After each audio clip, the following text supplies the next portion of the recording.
Nous sommes dans un passé lointain et le narrateur nous raconte l'histoire d'un héros nommé Takoji Ashikaga. Puis, nous nous retrouvons avec le véritable protagoniste de la série, Tokiyuki Ōjū, et nous apprenons que nous sommes en 1333. Tokiyuki réside sur le site du shogunat de Kamakura Wakamiyaoji. Plusieurs hommes poursuivent Tokiyuki et lui disent qu'il doit participer à un entraînement de tir à l'arc. Tokiyuki ignore les messieurs et commence à se conduire mal. Pendant ce temps, plusieurs nobles sont exaspérés par le comportement de Tokiyuki car ils essaient de renvoyer Takoji. Soudain, Takoji trouve Tokiyuki caché quelque part et le confronte. Takoji dit à Tokiyuki qu'il part pour Kyo afin de réprimer le soulèvement de l'ancien empereur. Il veut montrer à Tokiyuki qu'il est du côté de la famille Ōjū. Takoji s'en va et une jeune fille nommée Kyoko confronte Tokiyuki. Elle lui rappelle qu'il deviendra un jour l'héritier légitime du shogunat. De plus, Kyoko dit qu'elle a l'intention d'épouser Tokiyuki dans le futur, au grand désarroi de Tokiyuki. Tokiyuki s'enfuit après avoir entendu d'autres hommes tenter de le retrouver. Ces hommes comparent Tokiyuki à Takoji, disant qu'ils aimeraient qu'il agisse plus comme Takoji. Ils craignent que Tokiyuki n'agisse comme un souverain fantoche à l'instar de son père, le seigneur Takatoki. Kyoko ne voit pas le problème. Elle affirme que Tokiyuki est un garçon gentil, même s'il manque de talent et de volonté. Les hommes s'arrêtent pour aujourd'hui, s'en vont et continuent de médire de Tokiyuki. Un autre garçon, qui s'avère être le frère aîné de Tokiyuki, salue ce dernier. Tous deux se rendent sur le toit pour discuter de leur père, de la position future de Tokiyuki et de la raison pour laquelle son frère aîné ne revendiquera pas le rôle de shogun après la mort de Takatoki. C'est alors que les deux messieurs de tout à l'heure trouvent Tokiyuki sur le toit. Tokiyuki saute du toit et s'enfuit tandis que les deux hommes le poursuivent. Tokiyuki finit par sauter au sommet d'un cerisier en fleurs. Il réfléchit à son admiration pour la ville de Kamakura parce qu'elle est paisible et amusante. De plus, Tokiyuki dit qu'il n'a pas besoin d'un statut élevé ou d'honneur. Tokiyuki se moque que les gens le traitent de lâche ou de paresseux. C'est alors qu'une fille s'approche de Tokiyuki et que ce dernier est surpris par sa présence. Soudain, le prêtre shintoïste de la province de Shinano, Yorishige Suwa, arrive et surprend Tokiyuki. Yorishige explique à Tokiyuki qu'il s'est rendu à Kamakura pour prier pour sa protection. Il confirme qu'il a accompli sa tâche et veut en informer Takatoki. De plus, Yorishige dit à Tokiyuki que la fille qu'il a accueillie récemment est son assistante Shizuku. Yorishige affirme que Shizuku est douée pour les arts secrets et les affaires générales. Shizuku confirme que les prières de Yorishige sont une imposture mais qu'il peut voir l'avenir. Yorishige démontre sa capacité à voir l'avenir et se projette dans le futur de Tokiyuki. Il sait ce qui va arriver à Tokiyuki. Yorishige taquine Tokiyuki à ce sujet, ce qui amène Tokiyuki à lui crier dessus. Cela incite Yorishige à dire à Tokiyuki ce qui arrivera dans 2 ans à ce dernier. Yorishige dit que Tokiyuki deviendra un héros exceptionnel que certains craindront et que d'autres admireront. De plus, Yorishige affirme que Tokiyuki changera le destin de son pays.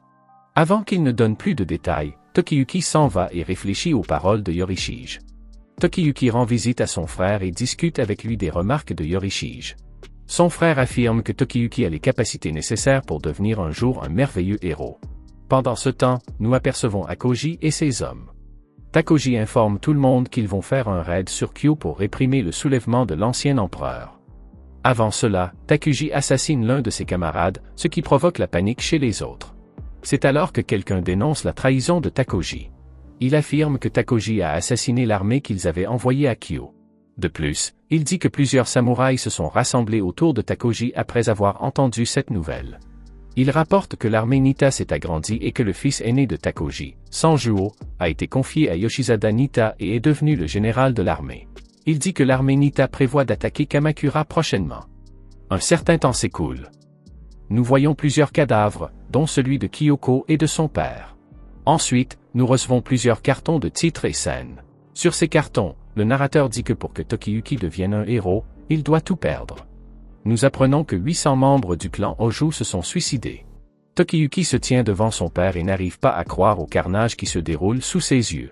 Yorishige et Shizuku confrontent Tokiyuki.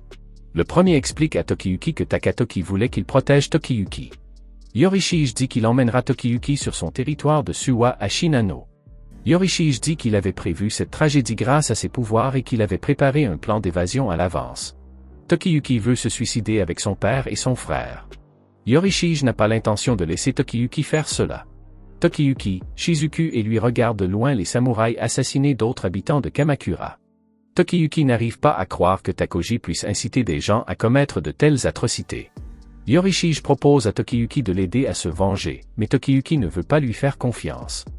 De plus, Tokiyuki ne croit pas que lui et les autres puissent venger la mort de son père. Tokiyuki réfléchit à la question.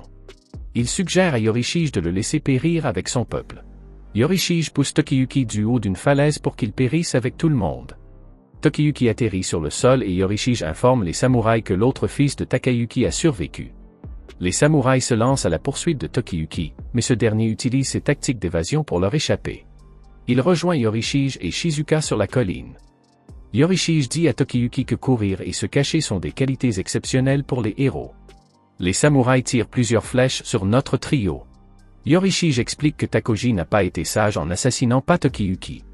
Néanmoins, Yorishige affirme que Tokiyuki et Takoji sont des héros au destin opposé. Cependant, Yorishige sait que Tokiyuki ne peut pas gagner avec sa seule tactique actuelle. Yorishige dit qu'il aidera Tokiyuki à rassembler des alliés, à développer sa puissance militaire et à renforcer son intelligence. Yorishige, Tokiyuki et Shizuku fuient Kamakura à cheval. Le premier dit qu'ils doivent être prudents car beaucoup de gens veulent le tuer maintenant. Yorishige dit qu'il expliquera à Tokiyuki pourquoi il l'aide une fois que ce dernier aura reconquis Kamakura. L'épisode se termine avec le narrateur qui annonce au public que c'est le début du voyage sauvage de Tokiyuki. Si vous voulez une suite à cet anime, abonnez-vous, laissez un like et un commentaire pour aider la chaîne à grandir. Merci d'avoir regardé cette vidéo.